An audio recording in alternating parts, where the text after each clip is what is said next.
Alors bonjour, c'est Fred, tipster du site gagnerfuté.com.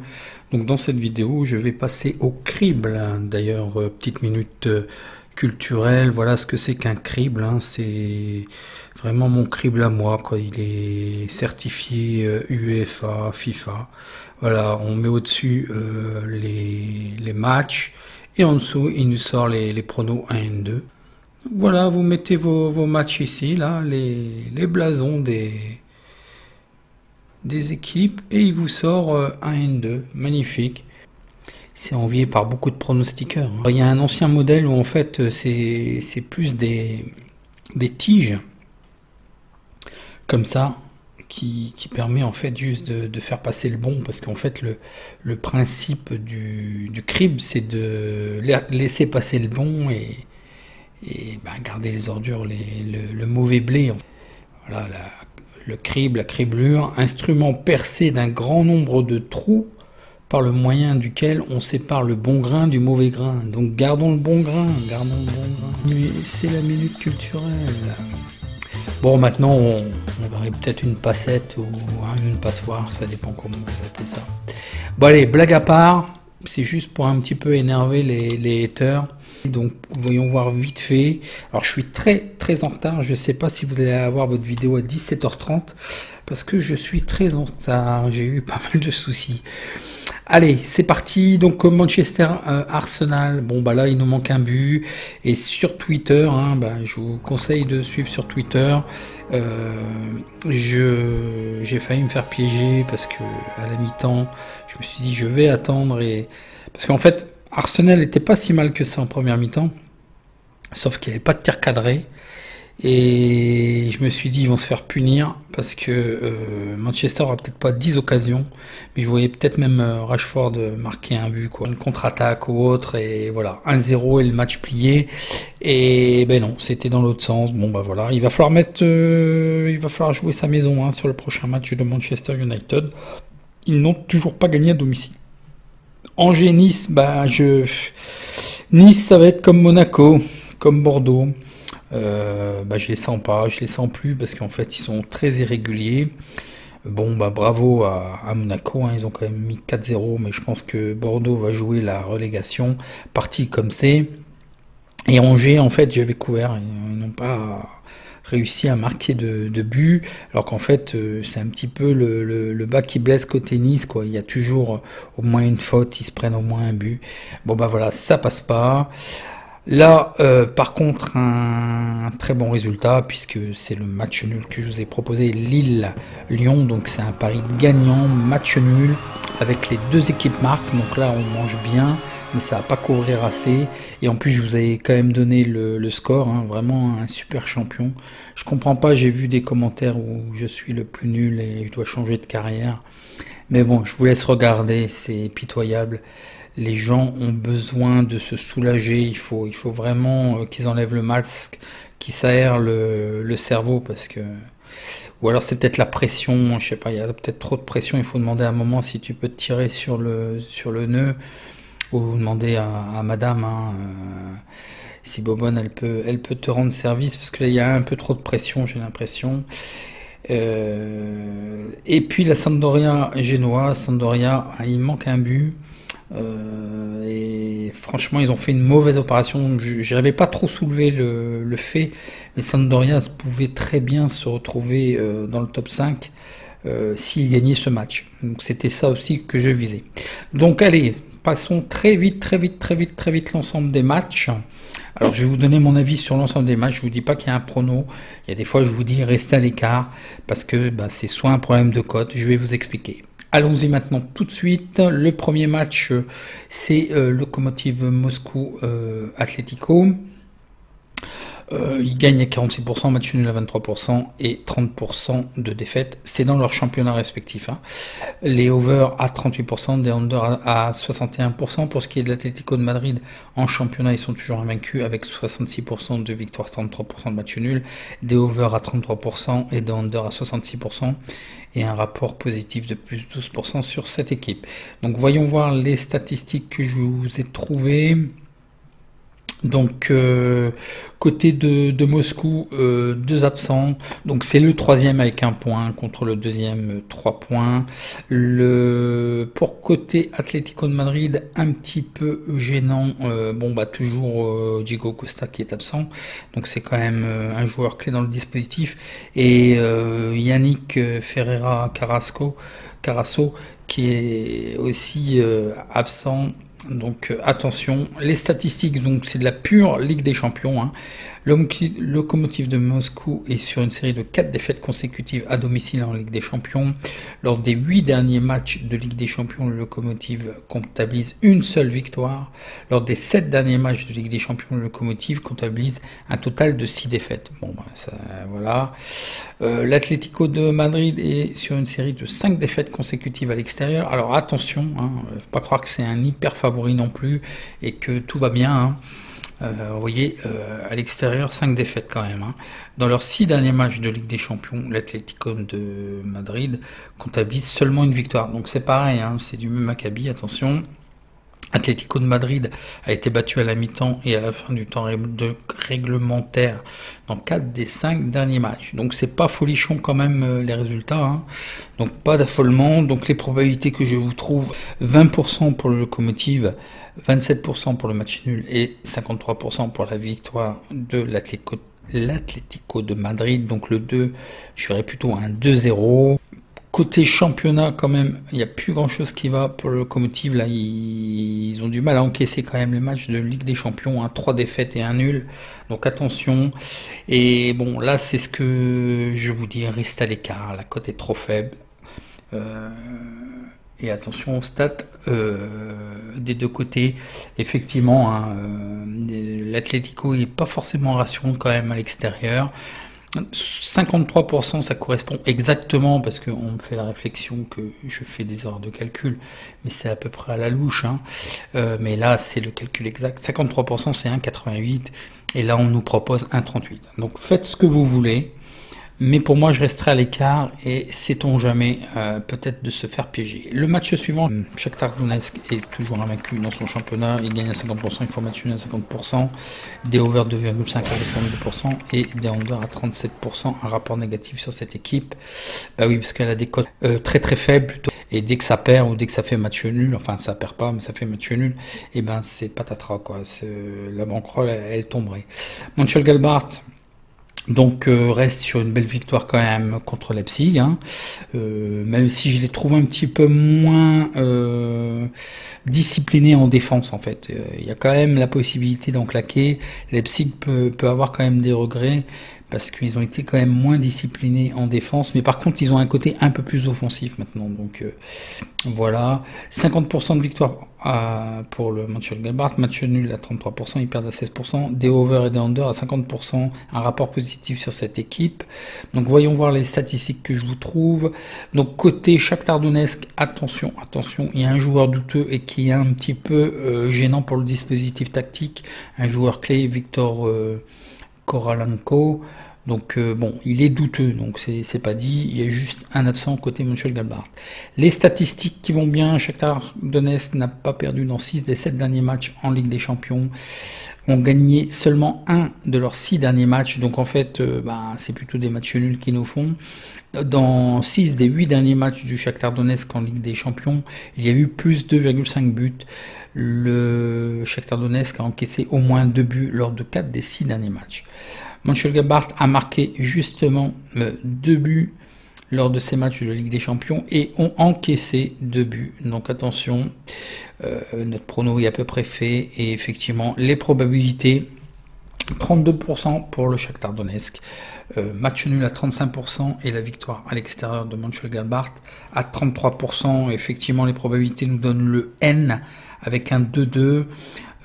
Moi je pense que le Shakhtar, en fait, ça sera plus visuel que je vous le montre comme ça.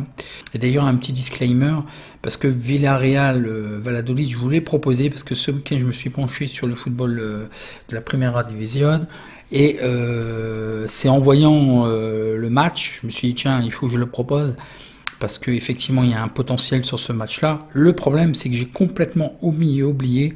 C'est encore Richard, que je remercie, qui m'a dit attention, il y a eu un match 3 jours plus tôt en Ligue Europa, et effectivement, je suis pas une girouette, j'ai pas changé d'avis. Il y a un risque de probabilité de contre-performance sur le papier. Je vois Villarreal, effectivement, mais là, il y a aussi un risque. Alors, si vous l'avez pas joué, peut-être qu'il serait de bonne loi de ne pas le valider. Si vous l'avez joué, si c'est au tabac, vous pouvez toujours essayer de mettre un autre pari. Mais j'ai peur qu'il se fasse accrocher. Bon, moi, je suis obligé de le maintenir, il n'y a pas de souci. Donc voilà, et je vous montre donc, ça sera plus visuel de ce que je vais vous dire.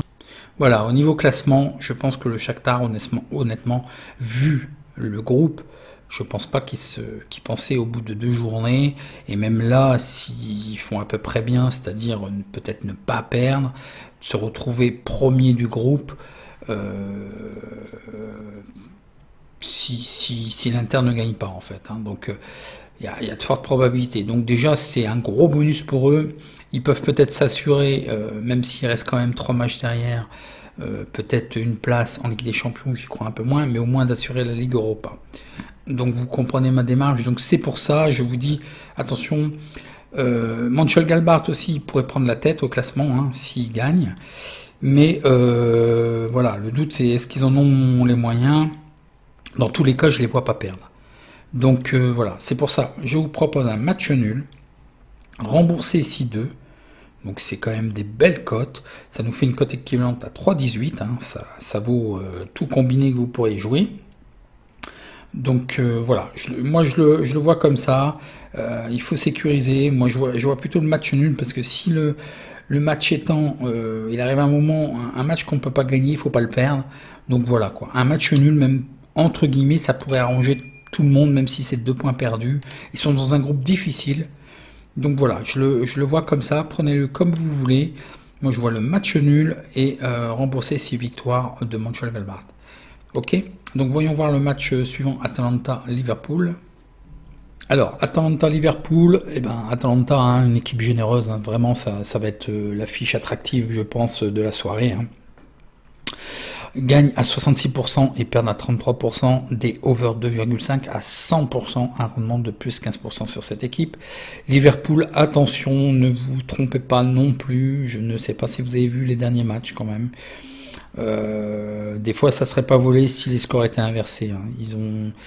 Ils me semblent fébriles, ils me font vraiment peur, parce que il y a des fois, des fois ça manque de réussite, mais des fois c'est très brouillon. J'ai beaucoup moins de confiance sur Liverpool maintenant. Je pense que les prochains matchs, je vais pas trop vous proposer Liverpool, parce que vraiment ils me font peur.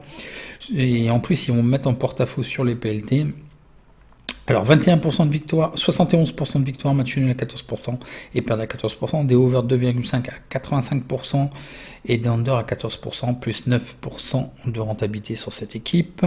Donc voyons voir les statistiques que je vous ai trouvées. Donc 2 joueurs incertains côté Atalanta et 2 absents. Côté Liverpool, Fabinho serait toujours absent. Thiago Alcantara sera certainement incertain, et Van Dijk est toujours absent. Donc ça commence quand même à peser aussi. Je pense que ça se fait sentir dans leurs derniers résultats, même s'ils s'en sortent toujours, mais c'est un peu à l'arrache quand même. C'est pas tranchant, c'est pas 100%. C'est pas une assurance absolue, cette équipe. Atalanta est invaincu dans 7 des 8 derniers matchs de Ligue des Champions. Atalanta a réussi à gagner par 2 buts et plus 4 des 7 derniers matchs de Ligue des Champions. Dans 5 des 7 derniers matchs de Ligue des Champions, Atalanta a gagné. Atalanta a gagné par 3 buts et plus 3 des 6 derniers matchs de Ligue des Champions. Dans 4 des 5 derniers matchs de Ligue des Champions, Atalanta, dans les matchs d'Atalanta, les 2 équipes ont marqué. Donc ça peut être intéressant. Il y a eu 10 matchs consécutifs en Ligue des Champions pour l'Atalanta, dans lesquels ils ont marqué au moins un but.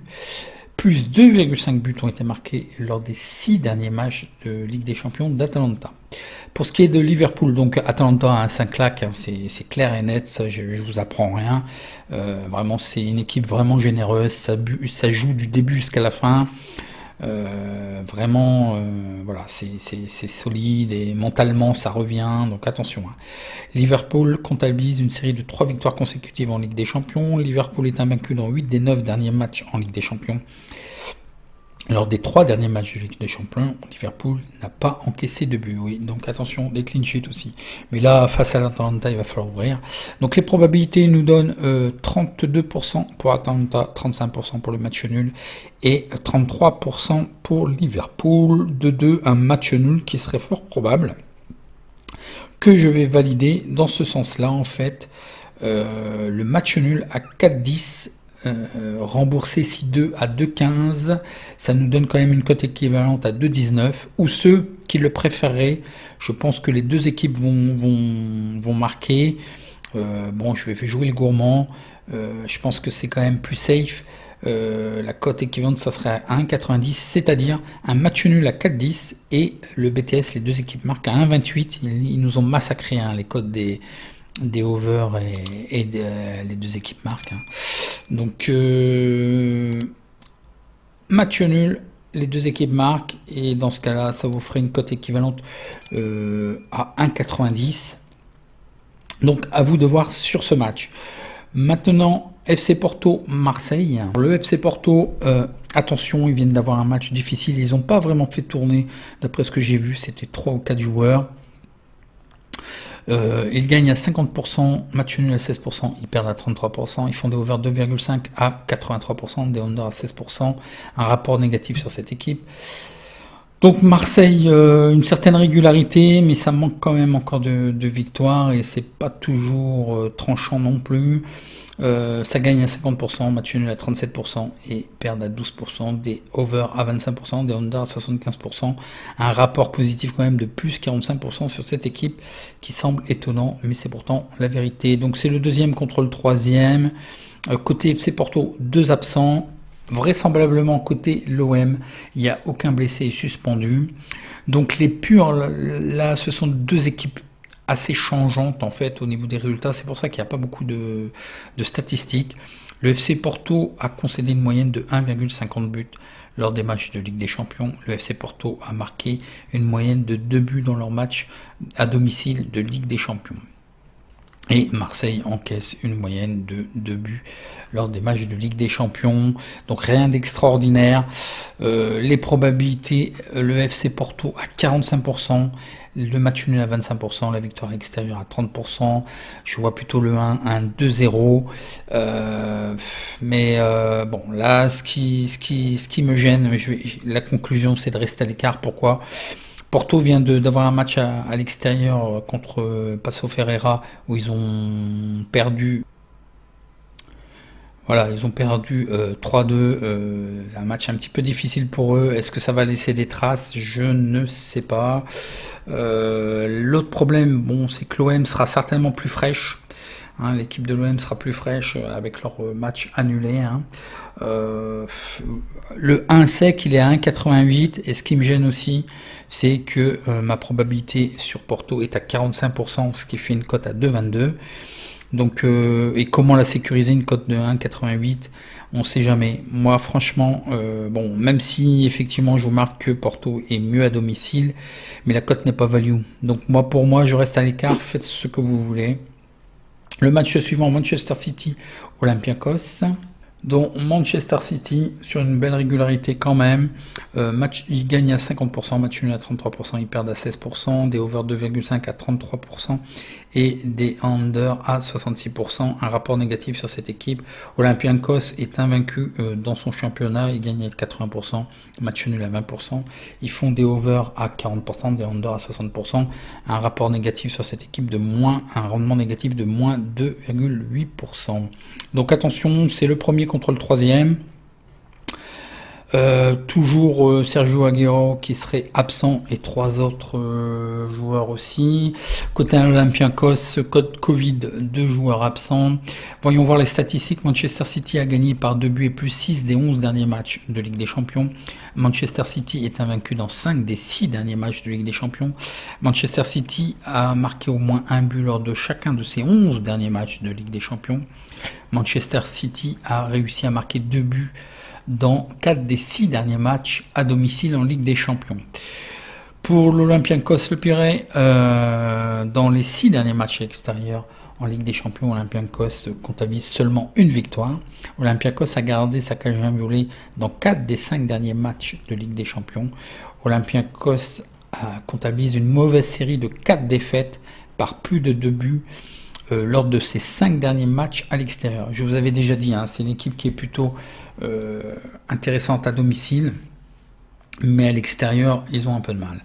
Donc les probabilités, Manchester City à 55%, match nul à 28%, et à 17% la victoire d'Olympiakos. Donc les probabilités nous donneraient le 1, certainement un 2-0. Bon, je vous propose de le 1, mais évidemment, vous avez vu, la cote est vraiment trop faible. On nous la propose à 1,21. Alors, je sais que certains d'entre vous vont la mettre sur un combiné. Faites ce que vous voulez. Moi, je ne le valide pas. Midtjylland à Ajax. Donc, voyons voir le face-à-face. Bon, Midtjylland gagne à 57%, match nul à 14%, perd à 28%. Ils viennent de faire une contre-performance à l'extérieur. Donc, ils ont déjà un petit peu pénalisé en Ligue des Champions, ils ont un prix un petit peu cher.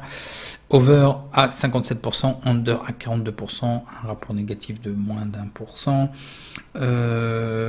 L'Ajax gagne à 85%, ils perdent à 14%, des over à 71%, des under à 28%, un rapport positif, un rendement de plus de 86%. Attention, Midtjylland, leur gardien titulaire est absent, c'est le 4e contre le 3e. Et puis un seul absent côté l'Ajax.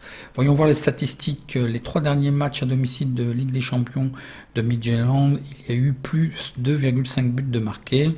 Midtjylland a concédé une moyenne de 1,67 buts lors des matchs à domicile de Ligue des Champions. Aucune défaite n'a été trouvée dans les 6 derniers matchs à l'extérieur d'Ajax en Ligue des Champions. L'Ajax a gagné par contre un seul de ses 6 derniers matchs en Ligue des Champions. L'Ajax a marqué au moins 2 buts dans 8 des 12 derniers matchs de Ligue des Champions. Et l'Ajax a concédé une moyenne de 1,50 buts lors des matchs de Ligue des Champions. Les probabilités que je vois sur ce match, donc Midtjylland à Ajax, donc Midtjylland à 15%, match nul à 27%, la victoire à l'extérieur d'Ajax à 58%, le 2 donc à un petit 3-1 pour l'Ajax. Donc je vous propose le 2, mais il est vraiment limite. Alors ne tardez pas à le prendre parce que je pense que la cote va peut-être plonger. Et pourquoi je vous le propose quand même, c'est que l'Ajax a quand même fait un bon match nul contre l'Atalanta. Et a perdu contre le plus petit score 1-0 contre le Liverpool, mais franchement ils avaient l'opportunité. Je pense que le match nul était équitable sur ce match là. Ils ont fait quand même un très bon match, donc je pense que ça serait justifié. Une victoire certainement assez large, je pense, de l'Ajax. Donc voyons voir le match suivant. Real de Madrid l'Inter, donc un match un peu particulier.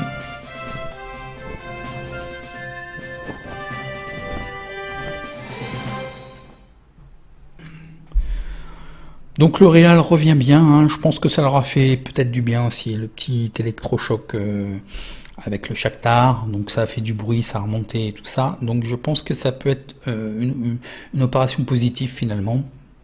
Ils gagnent à 71%, match nul à 14%, ils perdent à 14%, ils font des over 2,5 à 42%, des under à 57%, un rapport positif de plus 38% sur cette équipe.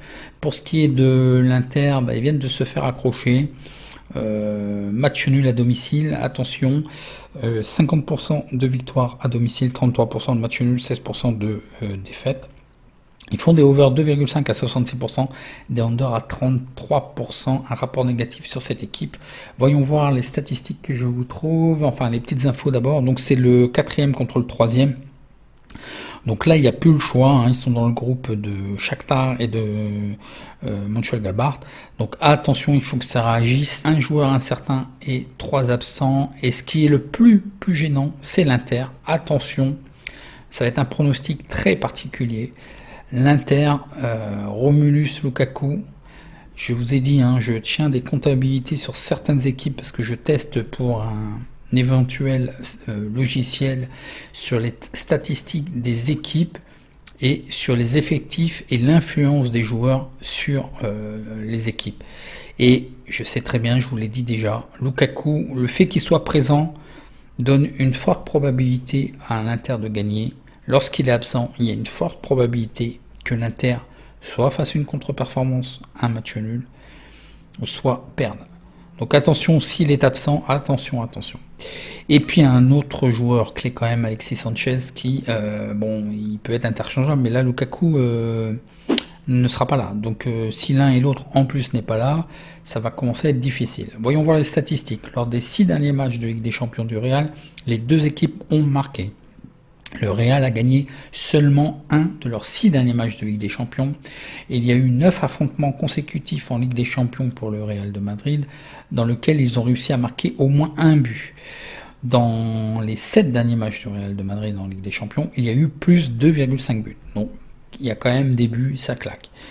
Dans 4 des 5 derniers matchs de Ligue des Champions de l'Inter de Milan, les deux équipes ont marqué. Donc une constance sur les deux équipes. Mais attention, peut-être offensivement, ils seront peut-être moins bien, ils seront peut-être en dedans. Lors de 4 des 6 derniers matchs de Ligue des Champions, l'Inter de Milan a marqué par 2 buts et plus. Dans 4 des 6 derniers matchs de l'Inter de Milan, il y a eu plus 2,5 buts. Donc voyons voir les probabilités. Donc la victoire du Real à 37%, le match nul à 38% et la défaite de l'Inter à 25%, donc un match nul, un 2-2, mais ça serait une très mauvaise opération pour les deux. Moi je pense, voilà ce que je vous propose, il y a plusieurs configurations, je vais attendre le dernier moment, ça sera un pari vraiment, c'est rare, je le changerai au dernier moment, il me faut la feuille de match en fait. Pourquoi? Le Real Madrid a montré du caractère quand même face à Mönchengladbach, hein, et d'avoir été mené 2-0 et de revenir 2-2, bon, ils ont pratiquement réussi à faire mieux que contre le Shakhtar. Ils ont quand même eu dernièrement un gros match gagnant contre le Barça. Zidane, on le reprendra pas à 2 fois, il a eu son avertissement sur Shakhtar, hein. Puis là ils sont en retard, Ramos sera là, Benzema sera là, donc voilà, c'est les piliers.